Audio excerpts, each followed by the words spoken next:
The first set of cases that I'm going to be talking about is cases that show similar facial features that also show spirit being involvement. And in general today, I'm going to be focusing on cases that involve spirit beings, spirit communication. The first case involves Jeff Keene, who's a retired firefighter. And he had no interest in reincarnation or the Civil War, but he was in Sharpsburg, Maryland, on vacation with his wife, and he got the intuition to go visit the battlefield Antietam that was nearby. He went to a particular place called Sunken Road and listened to the audio tape narration of what happened there. As he started to walk away, he had a flood of emotions. He felt grief and rage at the same time. He started to cry uncontrollably. He said after this flood passed, he was exhausted as if he had run a marathon, and he had no idea what happened to him. And this is a decorated firefighter, assistant chief, Westport, Connecticut, who runs into burning buildings and doesn't have panic attacks. So this is totally out of character for him. And he had no idea what happened. And he went back into town, bought a souvenir magazine about Antietam, and went home and put it in the drawer with his phone books and didn't read it. About a year later, he was at a Halloween party where they had hired a psychic for entertainment. So he asked the psychic, "What happened to me at Sunken Road?" And she said, "Honey, you were a soldier, and you were shot full of holes, and you were bleeding, lying on the ground, and your soul was floating above your body and saying something like, 'Not now.'"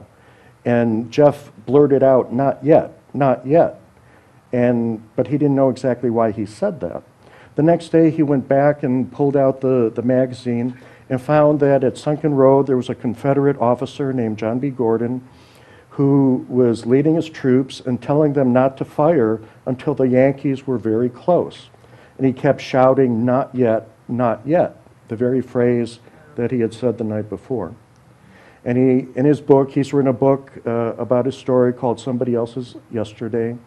And he says he turned the page and saw a portrait of Gordon, and he said, "I knew the face well. I shave it every morning." And Jeff subsequently did meditations. He accessed past life memories. He found that he knew things about the Civil War that he didn't learn in books. For instance, he went, after this happened, he started to research the Civil War more. He went to a museum where they had a replica of the surrender ceremony of the Confederates to the Yankees. And Gordon participated in that ceremony. And in the display, they had this flag and the Confederates giving the Confederate flag to the Yankees, and Jeff knew that's not the right flag, because the Confederate flag had gone through a number of versions. And he saw the flag that he thought was the correct flag on a different display and asked the guide, "That's the wrong flag, isn't it? That's the one that was used in the actual surrender." And he was right. The other significant thing about this case is Jeff noticed that his writing style seemed very similar to Gordon's. And he sent me a couple passages, one that Gordon had written to his superior commending his men on a job well done, and a similar letter that Jeff wrote to his commander. And though I'm not a linguist, I could see what he meant. It's like the same voice, the same person. Well, what we did is we had a university professor at Berkeley do a formal linguistic analysis, and it's the same writing structure. So we're finding that the mind stays the same. Basically, we're the same people. We just reincarnate in different circumstances. Jeff hypothesized that a number of people in his firehouse were colleagues of his in the Civil War. And this is one of them.